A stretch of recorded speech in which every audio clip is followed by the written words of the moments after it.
a professional, like an advisor or something like that, and you have a chat with them, they'll help you point out those flaws too. And spouses are really good at pointing out flaws. So, between...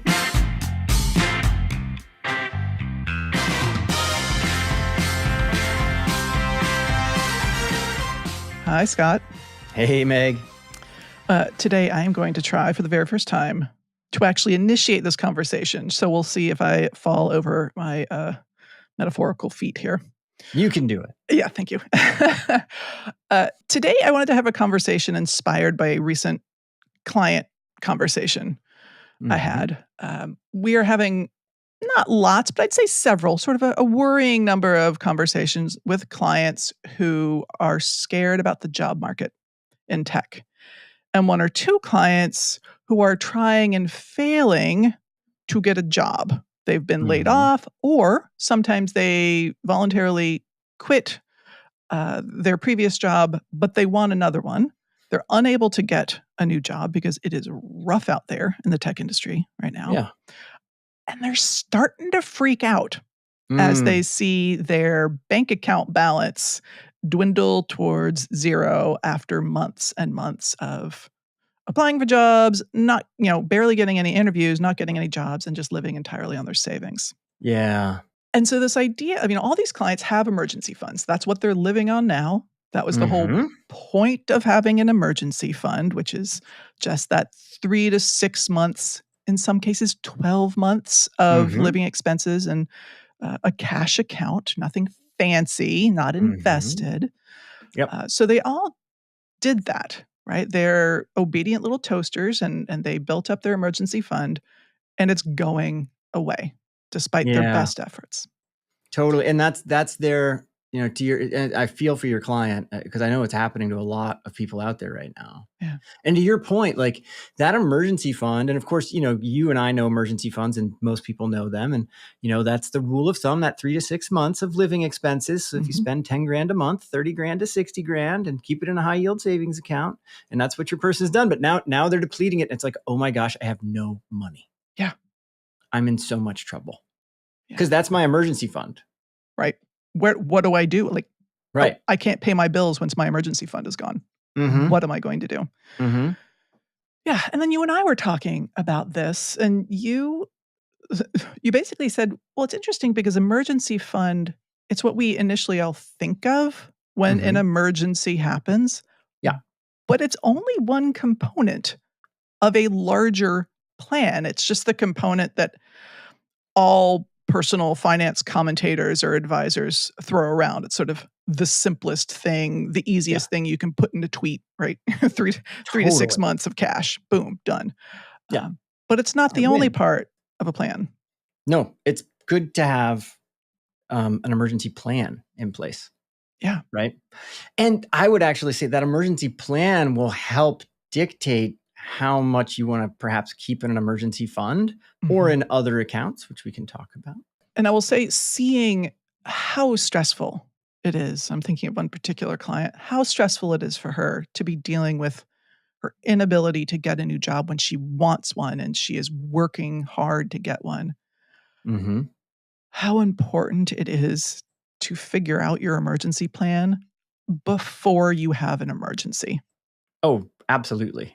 Yeah. The time to get a plan in place is not like in the midst of chaos, right? Like we're usually not in our best thinking in that moment. Yeah, we're running on adrenaline, sort of freak out mode. Yeah. Better to do that while we have calm time. So why don't we chat through what we think an emotional plan would be good too. Not bad. Yeah. But how about an emergency plan? Yeah, exactly. And I think you had mentioned something earlier before we were recording that sort of there are two things that would make an emergency plan ideal. I already mentioned one, which is to figure it out before the emergency happens and to write it down. Oh, 100%. Because if you don't write it down, it's like, if you don't write it down, you can think your way or persuade your way out of a different path. But if you write it down, it becomes this thing where like, oh yeah, I took the time, or hopefully my spouse and I took the time to chat through what will we do in this scenario? How will we choose to live? Right. Yeah. And that's so helpful. So helpful. It's also a little bit like if you're going to be giving a public speech, if you just run over the speech in your head, you might think, oh, I'm totally prepared to give that speech. Mm-hmm. But you're not. You actually have to say the words out your mouth and hear them before you can truly assess whether you're actually prepared to give that speech. And the act of writing an emergency plan down will reveal to you what the holes are. Yeah, you'll see the shortcomings. Or, if you do this and you have work with a professional like an advisor or something like that, and you have a chat with them, they'll help you point out those flaws too. And spouses are really good at pointing out flaws. So between fraught, all but okay. of these people, if somebody looks at it, you'll be way more confident in the plan that you have after the fact. Yeah. And when I was thinking about this idea of having a written emergency plan, it really reminded me of this idea of an investment policy statement that we use with all of our clients. Because the framework, the reason for it is exactly the same. We make this plan when we are feeling good and secure and emotionally stable and the sky is not falling. We can think rationally. Mm-hmm. We write it down, hell, we sign it, and then if and when things turn pear-shaped, we don't have to think at that point. We can just, like a dumb monkey, just remind ourselves, oh, right, I've got that plan. I've got that plan. Just go follow the plan. Do what I decided to do in the past when I wasn't freaking out about things. Exactly. Totally agree. And yeah, I mean, that's the way I think of it as well. What do we think? I mean, to me, you kind of need, if we think about, what's going to be in an emergency plan, I think you kind of have to decide what actually defines an emergency for you. And I think that the lens that we're looking at this with, especially with your client, and I think it is for a lot of people who are still in working years, is an emergency for a lot of people is when they lose their job. Clearly, that's going to be one of them. Yeah. We can think of emergencies as, oh gosh, a windstorm just ripped the roof off of my home and I need to, replace it for $50,000 or however much it would cost. Right. And we're not talking about that sort of emergency here because that's sort of a one-time controllable event. Yeah. And you still got income coming in, and having an income can solve a lot of problems.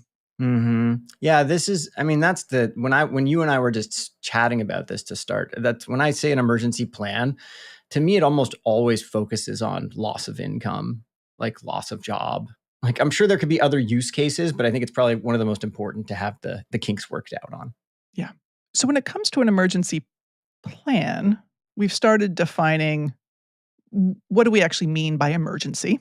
Right? In this case, it really is losing your income. Yep. And then at what point does losing your income actually become an emergency? Right? If you get laid off one day and the next day you get a new job offer, there was never an emergency. 100%. Yeah. So, I mean, like literally, like for your client, if it had been 2, 3, 4 years ago, they probably wouldn't have an emergency, right? Yeah. Because there's a shift happening right now in the tech space overall that's creating a lot of vacancies. It's making it a lot of jobs were laid off, and so now there's a lot of people available for a few jobs available. Yeah. And also, if you get a really nice severance when you're laid off, and some people do for 6 months, well, that sort of by definition delays the point at which you enter emergency territory. Absolutely. And you might even allow yourself a little mini sabbatical during that time. There you go. Yeah. Yeah. And lastly, I would say if there is another source of income in your household, I think the easiest one would be just a partner who also has a job and they've got an income that can cover your expenses or close to it. But also if you have, rental real estate that's spitting off income, that really lowers the emergency-ness of the situation. 100%. Yeah. And that's the key, is looking at like how dire is this? And that actually ties back to what choices are we going to make on this plan for ourselves? And that will also dictate how much do we want to have in emergency funds available. which will then again dictate of other investments that we may have. How do we want to have any safety built into those investments? Yeah. Right. So your emergency plan sort of works in tandem with your overall financial plan, or maybe you could describe it as one component of your overall financial plan. Absolutely. Yeah, Um, and absolutely. I was working with this one client recently, and she was really stressed out and upset about the fact that she hasn't had an income in months and has been applying to a ton of jobs and getting almost no callbacks and watching her bank account balance dwindle towards zero, which is a legitimate thing to look at. Mm-hmm. Absolutely. Your cash level is important. Mm-hmm. What I presented to her, which ended up having this sort of eye-opening moment for her, reassuring moment for her, is I looked at the rest of her financial situation, which was, hey, how much do you actually have saved and invested in your retirement portfolio already? Mm-hmm. And this woman already had, she's about 40 years old. She already had $800,000, invested in her retirement portfolio. And I said, Right. look, yeah, your income situation sucks, but that's not the only metric in your financial plan. Right. Your net worth, your investment portfolio is another big one. Mm-hmm. So what if we just assume, let's say you need to take $100,000 out of this portfolio Right. to support your expenses during this really crappy time in the tech market. That would leave you with $700,000. What does that look like if we project it 20 years down the road? And so we Mm-hmm. ran some very simple projections. And the size of the portfolio that $700,000 would turn into was really substantial for a woman who lived her lifestyle.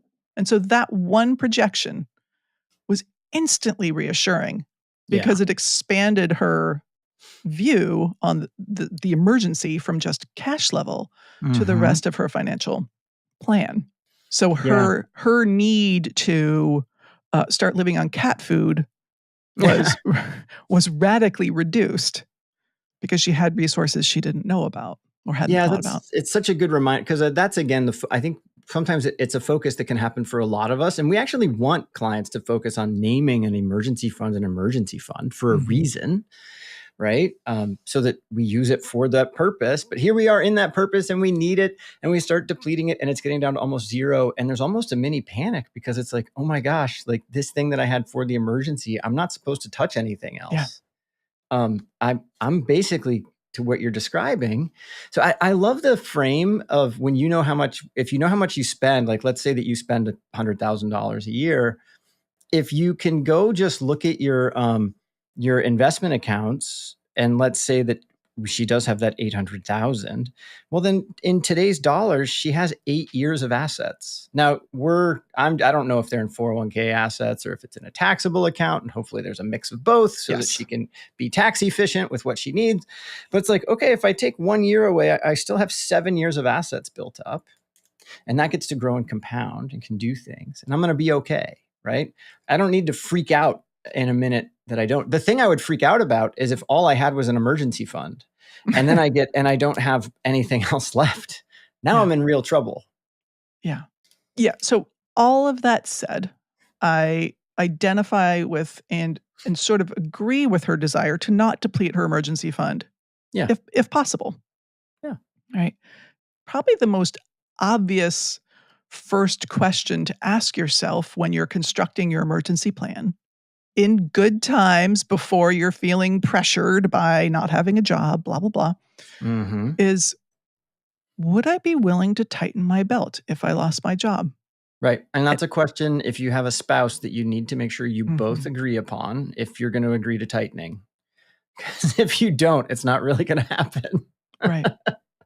But that's exactly like, and by tighten your belt, it's really not the like, I'm not going to get lattes anymore. That's really not going to change much for you guys. Now, could it help a little? Sure. Sure. Right. But could you choose to eat in more versus go out, and that will help some? Of course. Are there expenses that like your Hulu subscription, if Right. you really don't need it, we might need it more right now because you're on a sabbatical. Um, It's the bigger things, right? It's like, are we going to choose to delay vacations because we don't have excess funds right now? Are we going to put that off? We're going to put off buying that car next year, or remodeling, or whatever those big expenses are that were coming up for you, choosing not to do them for a while.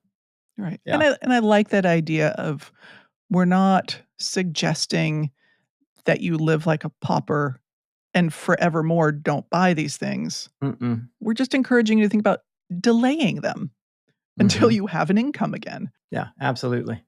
And then once if you are willing to tighten your belt, what would that actually look like, right? Like how much would you be spending less than you are now? Because what that'll just extend the number of months you have an emergency fund, right? Right. So if you spend now $10,000 a month, but $6,000 of it is essential and $4,000 of it is, it makes life nice, but Yeah. it's not necessary. Mm-hmm. Then your $60,000 emergency fund, which used to be able to cover 6 months of $10,000, now covers 10 months of That's nice. $6,000. Yeah, totally doable. But you have to decide what's right for you. And then once you're there, you want to have an understanding of where are we going to withdraw funds from.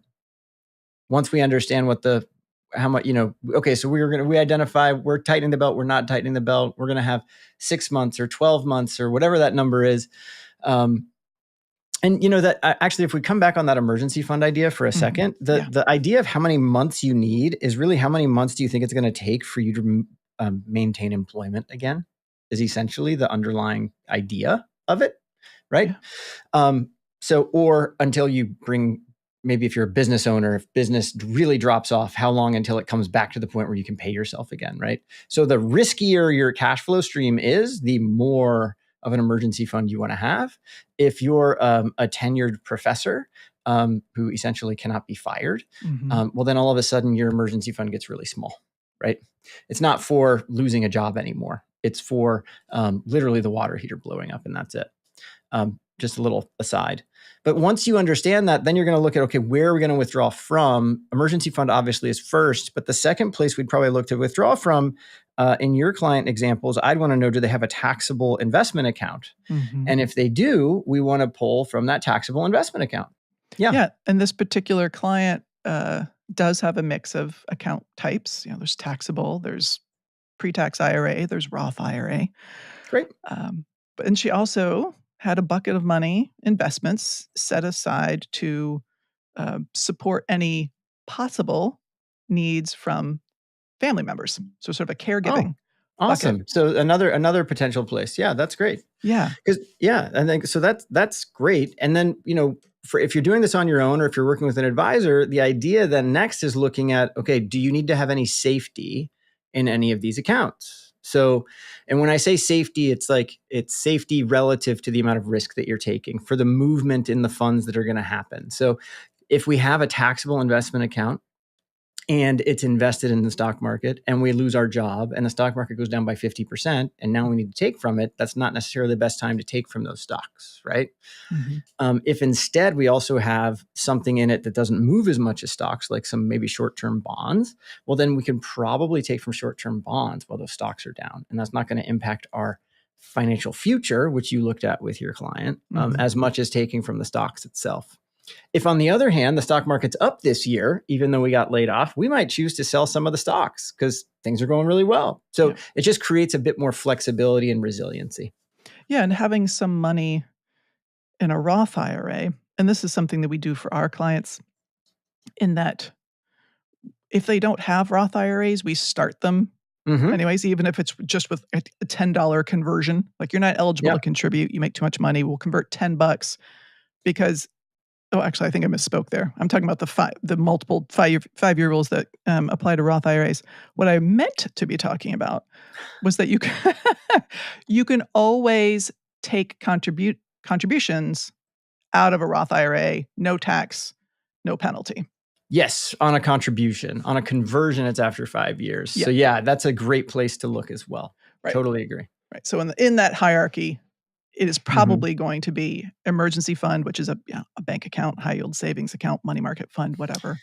Taxable, Roth IRA contributions, conversions But after let's take 5 this years. to the worst extreme. You're, Yeah. in the emergency, we're out of work for years. If we are, that's horrific. But maybe we should be retraining ourselves at that point. Who knows? But if you really are, you're going to be in the lower tax brackets, right? So at that point, if you really had to take from an IRA account, it wouldn't be the end of the world. You'd be taking from the IRA account, and you'd still have to pay a 10% penalty, but it wouldn't be the end of the world. It's never the end of the world. There's always a way. It's just we want to do it in the most tax efficient way possible. Yeah. And maybe we can talk about this topic in another session, but it does remind me that there are ways to make lemonade out of an involuntarily low income Totally. year. Yeah, right? we might be harvesting gains this year. We might do Roth conversions this year. Yeah, but we're talking about an emergency plan today. We'll talk about that next time. But I think part of what helped this particular client was knowing that there was lemonade to be made out of an otherwise really stressful emergency situation. Yeah. The other thing that I would think about for honestly, if I was writing out an emergency plan, I would want to write out what are the things I want to do to take care of myself during this time. Because it's going to be highly, I did call it an emotional plan at first, and I probably can just call it an emotional plan again, because it's a very trying time, especially when a lot of us in our careers, we invest a lot of ourselves into our careers, and we might identify ourselves quite a bit by where we work or what we do and how we operate. And in that moment, you don't get to have that. So making sure that you're taking care of yourself, your time, your energy, your talent, you're doing everything you can to keep yourself as mentally fit as possible. That will be helpful at getting to the other side of this emergency. Yeah, and thank you for mentioning all of those resources that we have at our disposal that are not necessarily financial. I have found, this is purely anecdotal, but I've found that working with people who swim in the tech industry waters, and maybe it's correlation instead of causation or something, but people tend to forget that they have strength that is beyond the money they have. Their finances are definitely one important resource. But you named, time, talent. There's one other you named. I forget what it was. Energy. Thank you. I really do. You have 4 things you can invest in your life: time, money, energy, talent. And they're all interchangeable, right? Yeah. Well, I just think of, if you get laid off when you're 40, you've spent the last 18 years developing skills, developing relationships, both personal and professional. You have education, you have experience. These are all resources you can bring to bear in helping 100%. you through an emergency. Put those in your emergency plan. How are you going to network? Whom are you going to network with? Are you going to use the time to develop new skills? Because you have more to support you than just the dollars in your bank. I had I don't want to go too much longer, but I had a client who had a tough layoff, and one of the things, all the things that you're describing, but I asked her, I was like, if you could work at any brand that really resonates with who you are as a human being, what would it be? And so she went and looked for those brands. And then she started, because she was interested in those brands, started doing informational interviews with people that she could connect with through her network. And she ended up getting her what was a dream job from it. That's awesome. Right. So it can be a wonderful time to renew yourself. It might not feel that way in the moment, but it really can be. Yeah. And I think having an emergency plan will maximize the chances that it will feel better as opposed to worse, because you're not just floating in this shapeless miasma of worry. Totally agree. Good chat. Thank you, Scott. Good job doing the intro. Until next time.